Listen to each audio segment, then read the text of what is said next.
வேத வாசிப்பு. சங்கீதம் 50. ஆசாபின் சங்கீதம் 1 முதல் 23 வரை. வல்லமையுள்ள தேவனாகிய கர்த்தர் வசனித்து சூரியன் உதிக்கும் திசை தொடங்கி அது அஸ்தமிக்கும் திசை வரைக்கும் உள்ள பூமியை கூப்பிடுகிறார்.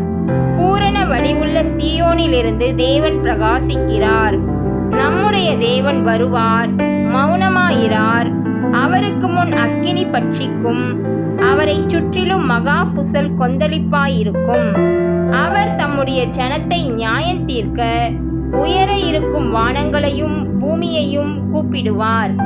பலியினாலே என்னோட உடன்படிக்கை பண்ணின என்னுடைய பரிசுத்தவான்களை என்னிடத்தில் கூட்டுங்கள் என்பார். வானங்கள் அவருடைய நீதியை அறிவிக்கும். தேவனே நியாயாதிபதி. சேலா.